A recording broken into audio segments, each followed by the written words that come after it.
Hey everybody, Pastor Taylor here on this beautiful snowy Tuesday morning. I hope your week is off to a great start. And this video is going out specifically to our membership. And I want to say a couple things. Number one, thank you for being a member of New Song Church. You really are the strength of our community, and we are so blessed to have you. And number two, I want to get you ready for our congregational meeting that's going to be taking place this Sunday evening from 5 to 6 p.m. in our worship center. And I want to talk to you for just a minute here about the one thing that we're going to be voting on this Sunday evening, which is going to be an amendment to our church constitution to set us up in a more biblical form of church governance, and we're going to install elders in our church. And I think the Bible is pretty clear how Jesus wants his church to be governed, and I think every church leadership at some point or another asks the question, Jesus, how do you want your church to be governed? And we've really asked that question across several of our leadership teams here at New Song, and we've come to the conclusion that the Bible is pretty clear that Jesus wants his church to be governed by a plurality of elders. And our current church constitution, we're set up a little bit more like a dictatorship, where the lead pastor has authority to basically do anything that I would want to do to bring the church in any direction that I would want to go.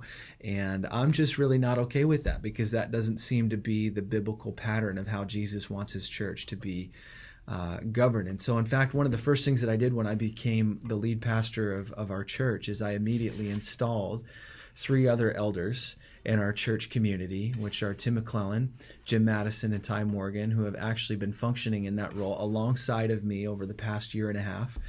And it's been such a blessing, and I've really learned firsthand why Jesus has that in place in his church. It's such an incredible blessing, and really for everybody. It's a point of accountability and protection for me and for my marriage and for my family. And I really think a lot of the reason why we see a lot of pastors and church leaders fail is because this form of government isn't in place in the church. And it makes sense, because Jesus, turns out, he's a pretty smart guy, and he's got his church set up how he has it set up for a reason.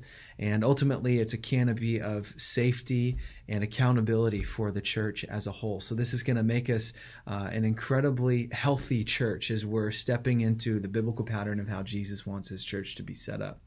So our elders have already been appointed, they've been anointed, and this is just an opportunity, and they've been functioning in that role the last year and a half. This is just an opportunity for us as a church to say yes to the biblical pattern, to say yes to Jesus and how he wants his church to be governed. And I'm really looking forward to coming into that place of agreement with you this Sunday evening.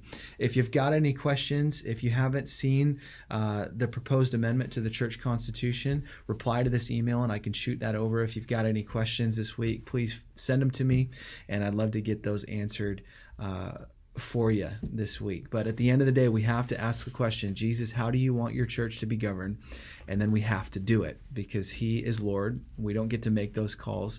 Jesus does. And I think he has there's very compelling evidence in the New Testament that this is how Jesus wants his church to be governed, is by a plurality of elders. So I'm really excited to step into this with you guys. Hope to see you this Sunday. Again, if you got any questions, be sure and send them to me, and we'll talk soon. All right.